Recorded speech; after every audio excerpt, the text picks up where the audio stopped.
Hazards licence fees കുത്തനെ ഉയർത്തിയ സംസ്ഥാന സർക്കാരിന്റെ നിലപാടിൽ പ്രതിഷേധിച്ചുകൊണ്ട് ഭാരതീയ മസ്ദൂർ സംഘ് BMSന്റെ നേതൃത്വത്തിൽ RTO ഓഫീസ് പ്രതിഷേധ മാർച്ചും ധർണയും സംഘടിപ്പിച്ചു. പ്രതിഷേധ മാർച്ച് BMSന്റെ എറണാകുളം ജില്ലാ സെക്രട്ടറി ശ്രീ ധനീഷ് നീർക്കോടെ ഉദ്ഘാടനം ചെയ്തു. BMS ജില്ലാ കമ്മിറ്റി അംഗം KB സുനിൽകുമാർ അധ്യക്ഷത വഹിച്ച സമരത്തിൽ യൂണിയൻ ജില്ലാ general secretary PV Rejimon, BMS മേഖലാ സെക്രട്ടറി VG വിജു എന്നിവർ ആശംസ അർപ്പിച്ച് സംസാരിച്ചു.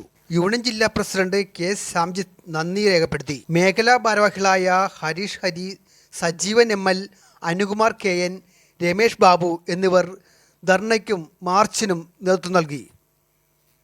പരിശോധിച്ചാൽ നമുക്ക് കാണാൻ സാധിക്കും, അത്തരത്തിൽ നികൃഷ്ടമായി മറിയക്കുട്ടിയമ്മക്ക് നേരെ സൈബർ ആക്രമണം അഴിച്ചുവിട്ടുകൊണ്ട് ദേശാഭിമാനിയിൽ നുണ പ്രചരിപ്പിച്ചപ്പോ ആ മദീനമായി അതിനെ നേരിട്ടു.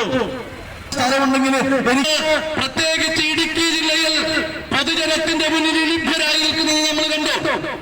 അവര് പറഞ്ഞു, എന്റെ മകളാണ് ഇങ്ങനെ ലോട്ടറി വിൽക്കുന്ന, എന്റെ മകളെ ഇങ്ങനെ ഇംഗ്ലണ്ടിലാണ് എന്ന് നുണ പറയുന്ന ഈ ചെകുത്തന്മാരെ ഞാൻ എന്ത് ചെയ്യണമെന്നാണ് മറിയക്കുട്ടിയമ്മ ചോദിച്ചത്. അങ്ങനെ മറിയക്കുട്ടിയമ്മ അതിനെ നേരിടാൻ തയ്യാറായപ്പോ ആ കേരളീയ സമൂഹം മുഴുവൻ അതിന്റെ പിന്നിൽ അണിനിരന്നു.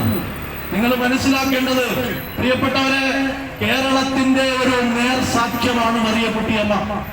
നമ്മുടെ നാട്ടില് ഈ വണ്ടി ഓടിച്ചു ഉപജീവനം നടത്തുന്നവരുൾപ്പെടെ സാധാരണ മനുഷ്യർ മണ്ണിൽ പണിയെടുക്കുന്ന ഈ